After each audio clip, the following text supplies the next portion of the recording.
Today we're going to be talking about the state of Texas and how its politics are looking in 2024. So let's just start off. Texas, of course, one of the most populous states of the United States, the second. It has 40 electoral votes, which makes it one of the biggest prizes that any party can hope to claim. And it has been the Republican Party's since 1976, when it voted for Jimmy Carter. Ever since then, it's been a red state. And it last elected a Democrat to a statewide office in 1994, when Lieutenant Governor Bob Bullock won re-election to his final term in office. It's gotten significantly more competitive. I'm going to get to that in a bit. First, we're going to discuss the presidential election and how it's looking to be shaping up. And then we're going to talk about the Senate election, and we're going to go from there. All right, so of course, Donald Trump, Kamala Harris. Trump won the state by 5.6 points in 2020, and the polls currently have him up a very significant amount. The most recent poll for Morning Consult found Kamala Harris down by 4, and the poll before that, also by Morning Consult, found Donald Trump up by 9 points. Now, I don't think Texas will go to Donald Trump by 9 points. The Emerson College polls had it at 3 and 4. You make of that what you will. The point is, the state is getting more competitive. That's the current state of the presidential race. I don't think it's going to go blue on the presidential level, but that's not the main thing for Texas to understand the state of Texas. The main thing is the Senate election. Ted Cruz is an extremely unpopular candidate in the state, and I think that that could play a big role in how he does in November. So let's go to the polls here. Ted Cruz up by 3. Alred from the same Morning Consult poll that found Trump up by 4 found Alred, his opponent, up by 1. The one before that found Ted Cruz up by 5 when Donald Trump was up by 9. The Emerson College poll did find him up about the same as Donald Trump, but it's becoming a theme that he's increasingly running under Trump. And this is actually something that you can see if you go ahead and look at the polls for 2018 and the results for 2018. So here we go, 2018. Ted Cruz here, he won by 2.6%, one of the closest Senate races in the lives of many of the people who currently live in the state in 50 years. And this was a bit of a miracle for Texas Democrats because the state hasn't really been competitive for a really long time for any races that actually matter. So for Beto O'Rourke to do as well as he did against Ted Cruz was a very bad sign for Republicans in the state. And you can clearly see why here. Here we go. Emerson College, 3 points. Emerson College nailed that result. Quinnipiac was pretty close. UT Tyler was also pretty close. Everyone was pretty close to the polls on this. But that's not why this result of 2.6 points matters. Why it matters is because in the gubernatorial election, Greg Abbott won by 13 points. On the same ballot as Ted Cruz, Greg Abbott won by 13 points. Ted Cruz ran more than 10 points below the incumbent Republican governor, which really shows just how unpopular Ted Cruz is in the state and why that should be a concern for the Texas Republican Party. Now, in 2020, like I said, it went to Trump. Here are the results by county for the state of Texas in 2020. And you can see here we got Travis County, one of the bluest counties in the state. Bejar County, which is where San Antonio is, one of the largest cities in the state. Harris County, which is where the majority of Houston is, also one of the largest cities in the state. Dallas County, again, where Dallas is, one of the largest cities in the state, and Tarrant County, where Fort Worth is, which is the 5th largest city in Texas. Now, turnout in these counties, except for Travis County, turnout in these counties is really low. If you look at Dallas County cast 900,000-ish ballots out of 2.6 million people. Tarrant County cast 820,000 ballots out of 2.1 million people. Bejar County, with 2 million people, cast 750,000 ballots Harris County, with 4.7 million people, cast 1.6 million ballots. And El Paso, with 865,000 people, only cast 260,000 ballots. So turnout is really low in Texas. If you want to compare this to another state, let's look at Georgia.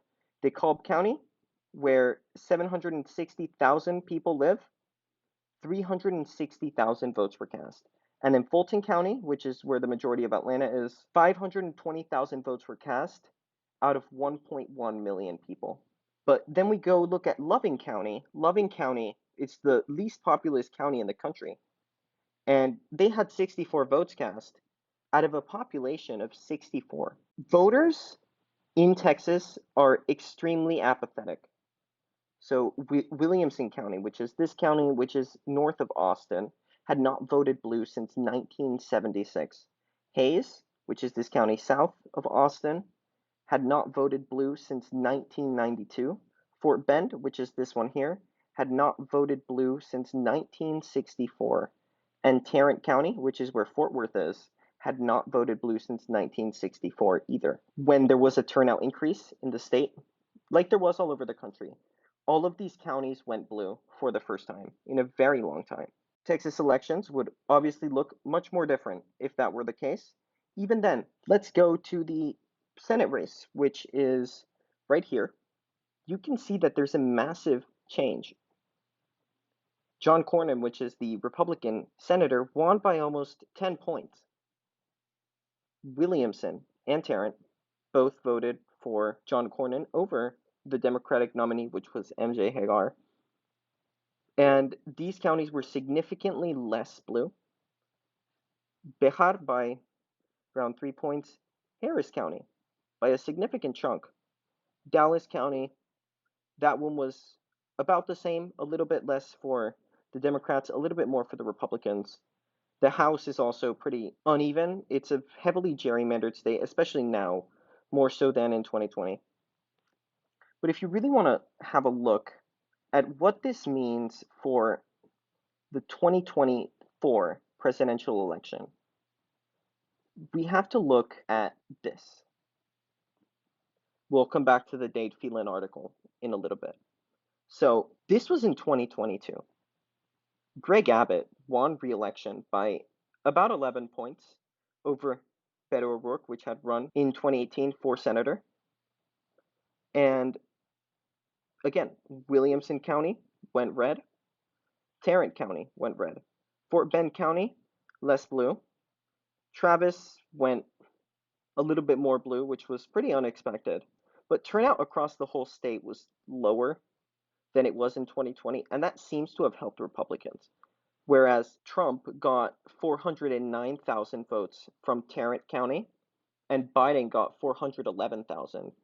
Greg Abbott now got 100,000 less than the Republican Party got in 2020, and Beto O'Rourke got 130,000 less. Clearly a steep difference in terms of turnout. Turnout being higher usually favors the Democrats, especially in a state like Texas. So let's go now to the Dade Phelan article. This is, I think, something that's also very important. So in Texas politics, the Republican Party is having a little bit of a splinter. So Texas House Speaker Dade Phelan was on the Greg Abbott side of things. Greg Abbott on one side, Lieutenant Governor Dan Patrick, Ted Cruz, and Ken Paxton, which is the Attorney General, usually make up the main forces of the other side. The other side is going to be a little bit more radical in terms of how the electorate see them. They're also going to be a lot more unpopular than, say, Republicans like Greg Abbott, because they tend to be more to the right. But Dade Phelan was the number 2 on Greg Abbott's side until last year, when there was a vote about school choice in which Dade Phelan did not vote, and the measure ended up failing. That policy, which had been like Greg Abbott's number 1 policy goal for that legislative session, did not pass. And Greg Abbott basically just like froze Dade Phelan out of everything. Dade Phelan had a very high profile primary challenge, Although it was close, Dade Phelan did end up coming up on top a few months ago, but Greg Abbott refused to endorse him, even though that would have helped him win. So, what you have in Texas is a splintered Republican Party, a Democratic Party that's pretty apathetic. So, if you can repair one of those two, one of those parties is going to become a lot stronger in the state. Now, going off of what we see with Colin Allred. Colin Allred, I think, is running a pretty good campaign. I live in Texas. I've seen a lot more of his ads and his signs than I have for Ted Cruz. So I find that pretty interesting to see that Ted Cruz is just really unpopular ever since the incident in 2021 where he went to Cancun during the really bad winter storm that we had. Ted Cruz has not been viewed in the same light by pretty much anyone. He's considered to be vulnerable purely because of that. I don't think Texas is a blue state. I really don't. But with Ted Cruz on the ballot, it could be. And I think that that's important to remember. With the right candidate for the Democratic Party and the wrong candidate for the Republican Party, Texas can go blue. Texas can go blue. I don't think Donald Trump is the wrong candidate for Texas. I don't think Kamala Harris is necessarily the right candidate for Texas. But Ted Cruz is the wrong candidate for Texas. I don't know enough about Colin Allred. I don't think the majority of Texas knows enough about Colin Allred to be able to say definitively whether he is the wrong candidate or the right candidate. I, for one, think he leans toward being the right candidate. He's running a different campaign to what Beto O'Rourke was running in 2018. But Colin Allred, I think, has a shot at winning because Ted Cruz is so unpopular. And I think that has a lot to do with how we're going to see this race decided. Obviously, it's going to be close based on how Ted Cruz is running under Trump. I think Texas goes red by 3.5 to 4 points.